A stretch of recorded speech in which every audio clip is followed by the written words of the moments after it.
tried Twitter Blue, and here's what happened.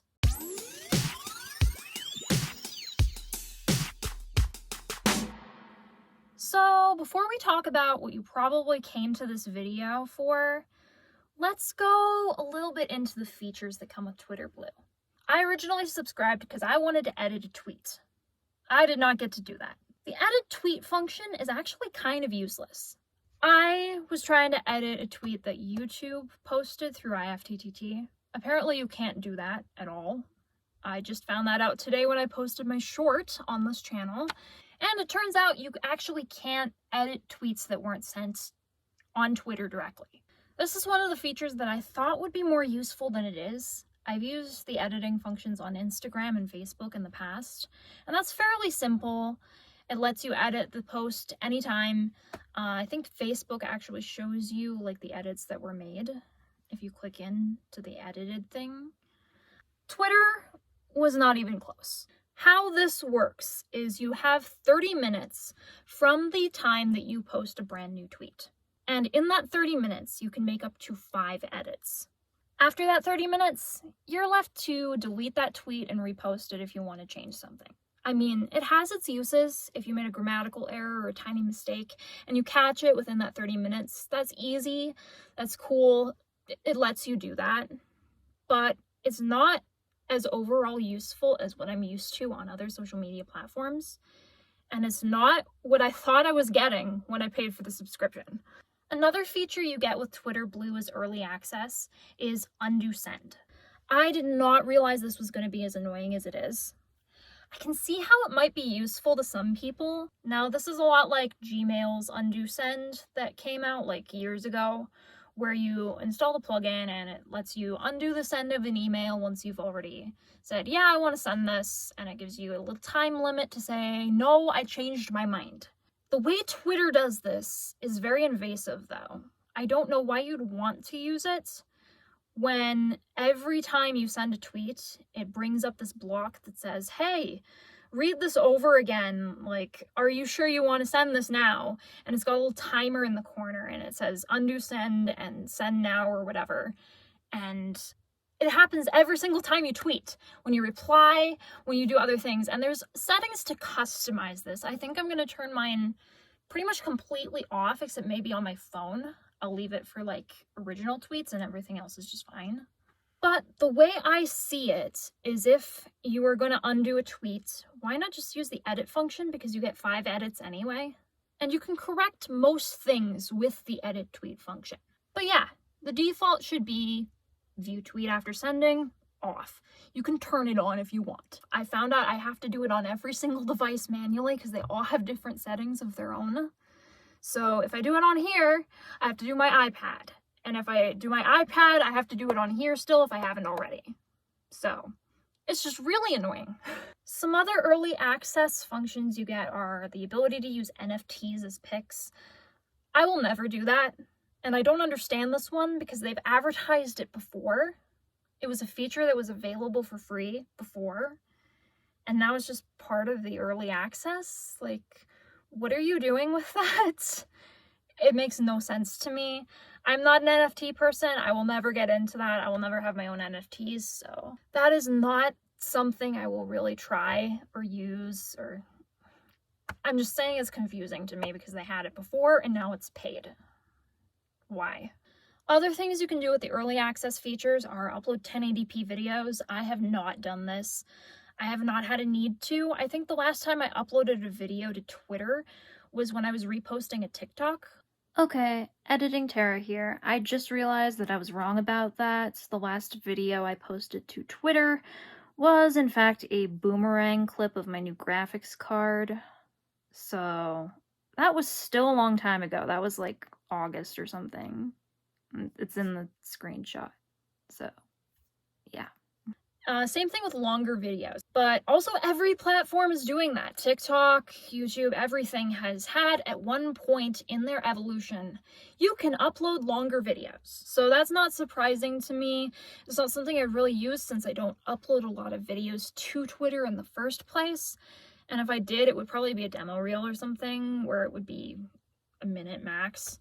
So that's not something I'm going to be using. That's not something I'm going to be trying. And yeah, one feature in the early access that I really like is bookmark folders.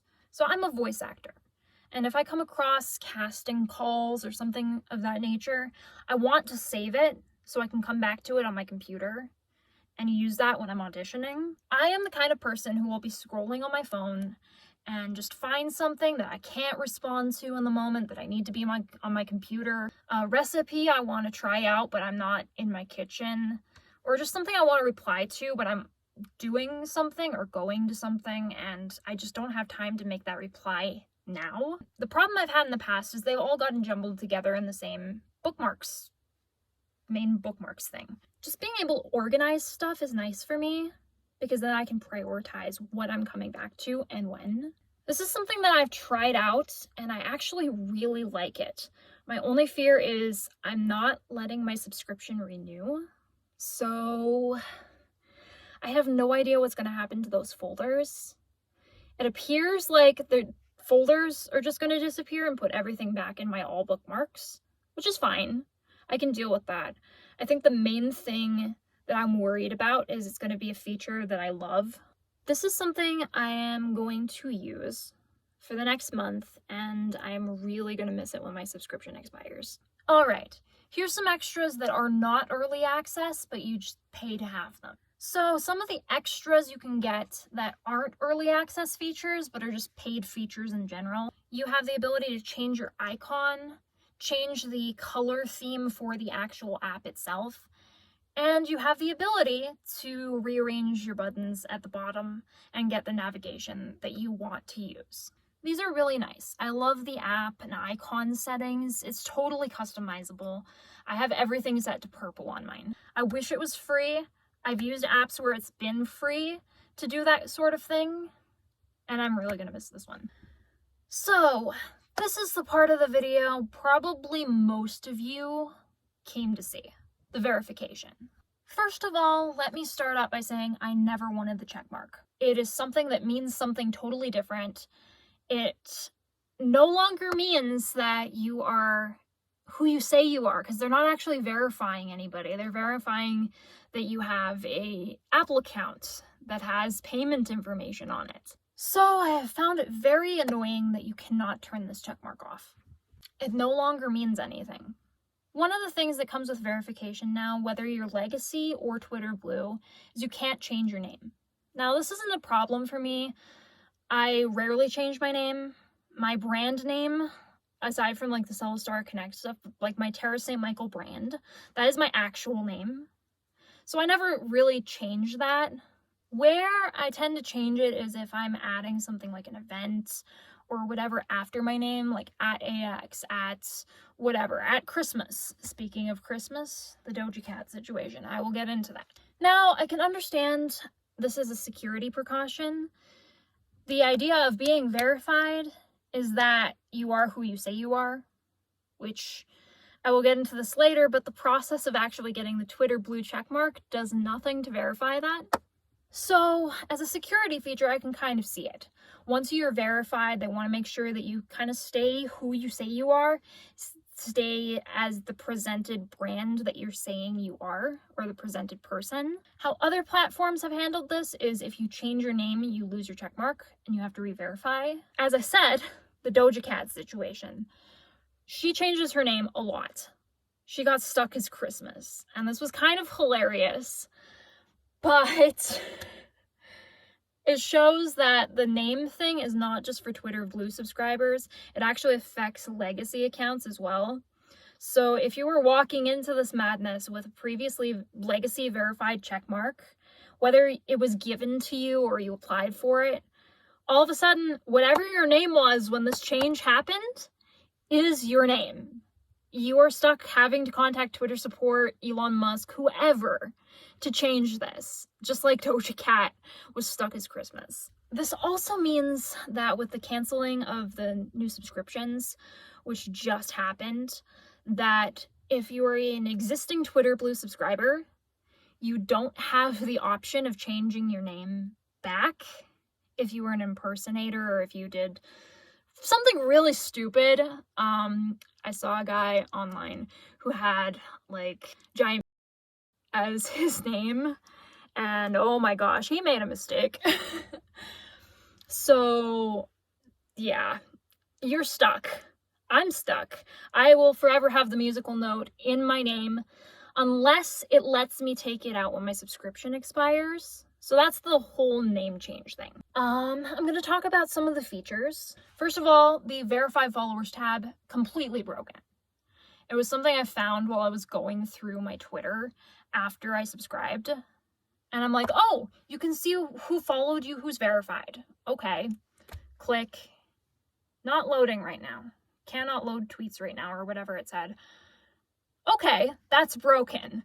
Good to know that a feature that is part of something I subscribed to is broken. Good job. I know I have verified people who follow me. Recently, one showed up in the verified tab on the notifications, and I have a few voice actor friends who follow me. Some of them I haven't talked to in years, but we used to follow each other like ages ago, and we're still following each other. So I know I have some people who are verified following me. They should show up in that tab. It's just not loading. Speaking of the verified tab, that's actually kind of useless unless you have a lot of followers and you have a lot of brands following you or interacting with you, celebrities, people with those check marks, or even friends who have subscribed to Twitter Blue. It's kind of useless as a normal user. I have had maybe 4 things pop up in there, and for the first day and a half, it was silent. It doesn't really work well for an account my size, so unless you are like a bigger creator or you have a lot of followers, I can't see this being really useful for an account my size or smaller. And on top of that, it doesn't really tell you anything. Anybody can be verified now. Anybody with Twitter Blue. Obviously, new subscriptions are not happening, so anybody who already has it can be verified. So what does this really tell you? The idea of it was to tell you if brands or other people who are verified were interacting with your account. That way you'd know in case there was like a collab opportunity or they mentioned you in some article or something. You'd be able to see that without having to go through the flood of all your other followers. For an account my size, that doesn't make sense because I don't have a lot of followers. And also, not a lot of people who are verified interact with me. And there's no point because most of them are probably going to be Twitter Blue subscribers anyway. And that doesn't mean anything to me. It is annoying that I cannot turn this thing off. I am stuck with the checkmark. I really don't want it. I've made it clear that I don't want this because it means something different now. And it's actually caused a lot of anxiety having it. So I felt I've had to be really careful with who I interact with online now that I have the checkmark. As I mentioned, the verified tab shows people who have that checkmark. Legacy accounts have had this for years. It's gotten moved from the middle, where it is on my account, because I'm a Twitter Blue subscriber, to the left. Now it's default. So when they click on notifications, they now have the verified tab there. And now it's not just brands. It's not just other people with verified, legacy verified checkmarks in there. It's everybody who has a dang checkmark. Not just brands, not just other people who are notable, who have gone through the criteria process to get that check mark or have been awarded it because they are in news articles, because they are high-end influencers or creators. The anxiety here is when you click on my check mark, it shows this person is verified because they subscribe to Twitter Blue. I basically have a you paid for this check mark. I don't like that. I don't want that. And they can jump to conclusions. And I've been trying to be as professional and watching who I talk to, as professional as possible, watching who I talk to, making sure I'm not part of the problem.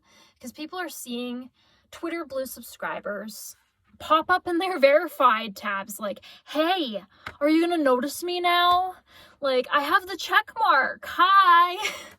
No, please don't do that. If you're a Twitter Blue subscriber, please don't do that. You have a responsibility with that check mark, whether you earned it or not, whether you've gone through the process of actually verifying or not.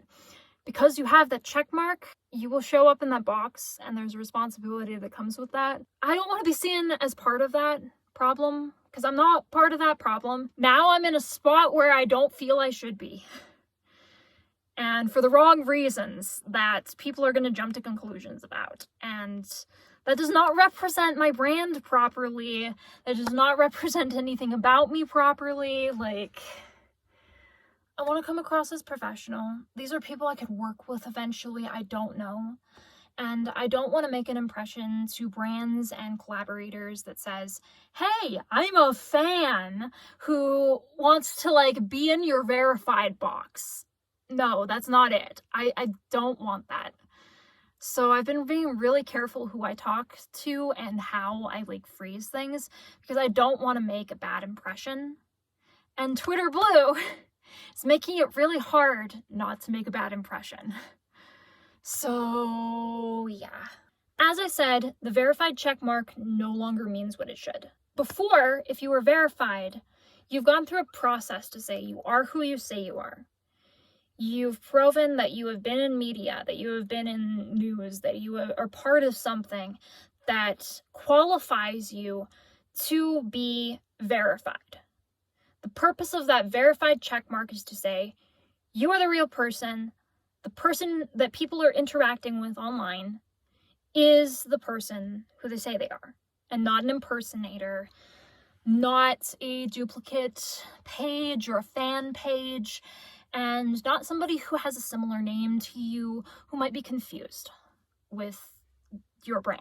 The thing is, with Twitter Blue, they haven't really verified anything about you, except for the fact that you have an Apple account with some sort of payment info on it. For me, it was PayPal, so they don't even have my credit card. Now, the problem with this is you can say you are anybody, and they just won't check. Which is why we've had impersonation problems, because they aren't checking that you are the brand you say you are, that you are the person you say you are. This could easily be fixed by checking government ID, checking for branding proof. If you go into the Instagram verification process, I'll just bring it up on my phone right now, and we'll screen record this so you can see it up on the side. If I go into my settings, if I go into account, request verification, you will notice it says confirm authenticity, confirm notability. You're providing social media links. You are providing documentation that you are the brand, that you are the official representative of this account. Twitter Blue, not doing anything close to that. Unless you're a legacy verified account, you have not had to prove shit. They could easily fix this by just verifying your government ID or even proof of branding if you're like a small brand. Business card, a website, anything that can prove that you are the brand and that you own this brand. Even like registration papers for like business names or business documents, like that would be enough to verify. And then that would actually be verification. The verified checkmark is not verified. Another example is on my main YouTube channel. I have the musical note. YouTube has said that the musical note is basically verification for musicians. Now, while the musical note does not show up everywhere the checkmark does, and it's kind of a half-assed verification process, at least it verifies you. I had to go through my distributor. I had to say, hey, I own this channel as the person who is uploading music to platforms like Spotify, iTunes, etc. I am the official artist. And then YouTube goes, okay, you're the official artist. We're going to give you the musical note tick. But it's verified. It's actual verification, unlike Twitter. There's meaning to those verifications on Instagram and YouTube. There's no more meaning on Twitter because you can just pay for it. With that, let's get into some of the dangers. Obviously, the first one is impersonation. There has been a heyday on Twitter with this one. People impersonating political figures, companies, all sorts of stuff. It's in the news that there's been stock market dives due to people's antics with this checkmark. Thankfully, no new accounts can get Twitter Blue at this time. They have suspended new activations. It doesn't even show up on the iOS app anymore, and it was iOS only to begin with. So, yeah, at least nobody new can get it, but all the old accounts still have it. I still have it. That means everybody out there who hasn't been suspended yet, who has their name as a brand, as somebody else, with that little verified tick, is stuck that way until they're suspended. And they can continue impersonating that person until they're suspended. And that is not so good. So, yeah. Hopefully they do something about that soon. I've noticed some of the accounts disappearing and being suspended from the platform. Hopefully they're on that a little bit more, because I don't want to see more chaos than has already happened. It is wild. There has been a lot of harm done already, and this is just the beginning. So if this is allowed to continue much longer, that's not going to be a good thing. I have noticed the official badge has rolled out, and it shows up on some brands. I haven't seen it on all brands. I noticed that Apple didn't have it for a while, and then I saw an ad and then it showed up. So there's some major glitches going on there where it's not showing up to everybody. It's only showing up when you see ads, those sorts of things. And I feel like that's not very effective. If they can fix that, that would be great. But also they shouldn't have had to roll out another verification in the first place, because those accounts were verified for a reason. But yeah, the next thing is harassment. As I said before, anyone with a checkmark now shows up in that verified tab. So this unfortunately means that there may be a lot of things showing up that shouldn't be there, that are probably causing a lot of stress for those account owners if they're having to go through that. I've seen some reports where there's a bunch of people with anime profile pics showing up saying, "Hey, lol." And while that may seem harmless, that tab was meant to be something that you could see when brands interacted with you, that you could see when other verified accounts interacted with you, so that would filter it out of the noise that came with having a large following. Unfortunately, now this means any user with a check mark can now slide into that tab and say anything they want, which is not great for harassment. If you have a Twitter Blue account, please do not do this. Please do not be that person. As expected, when you have that check mark, that you treat people with a degree of respect, and that you are mindful that there are people behind these brands, behind these accounts, whether that's a representative who's in charge of social media or the person themselves, and that by saying certain things, you could be hurting those people, you could be causing problems for those brands, and you do not want to be that person. Before it would just filter into the rest of the noise on the account, now it's in the verified tab. Basically a lot of spam. Please be responsible and don't become the "hey lol" problem. Your checkmark comes with the responsibility of acting professional towards people who have another checkmark. You are prioritized in their notifications. And because of that, you do not want to be the person who is causing problems for them. You have the responsibility of being professional and courteous towards people who have been using the system for a long time professionally, and some people may even rely on it for interacting with brands that they work with and seeing things that come out when they're tagged in them by news articles or brands or anything online that would normally be something that they want to see. In my opinion, this is too much power for $8. You have to consider that people aren't checked for government ID or branding verification, that people are just paying for a checkmark. And Elon Musk has put people, ordinary people who have paid for a checkmark, among folks with larger followings who may not be able to handle as much coming in on their account without having that separation between brands and the general public. And Elon Musk has basically mashed these together, and it's causing problems. So, the verdict.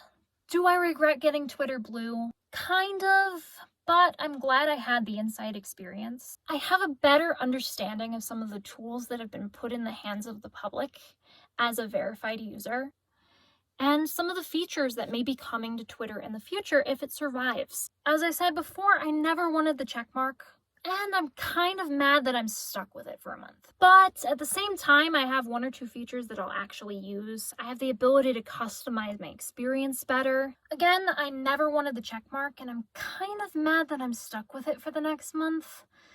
But at the same time, it was worth the experience just to have it for 1 month. Overall, do I think it's worth it? Not really. There's a few fun quirks to this subscription, and a few of the early access features are decent. But I also feel like the checkmark was the main selling point of this whole thing. And I really don't think the checkmark is even worth anything, because it doesn't do what it was supposed to do in the first place. It means absolutely nothing except that your payment went through. Overall, does blue look good on me? Nah. I'd say my color's purple. There we go. And the only thing this has really given me, except a few organized bookmarks and the ability to correct a couple mistakes now and then in my tweets, is the ability to make the app purple. I think I'm gonna let my subscription run out, and maybe I'll make another video. I guess we'll see what happens, and we'll see if there's enough updates for a follow-up video. Either way, I'm gonna let you guys know on social media and my Discord server, which are linked in the description below, if I'm able to change my name when my subscription runs out. So that's Twitter Blue. That said, I'll see y'all in the next video. Later.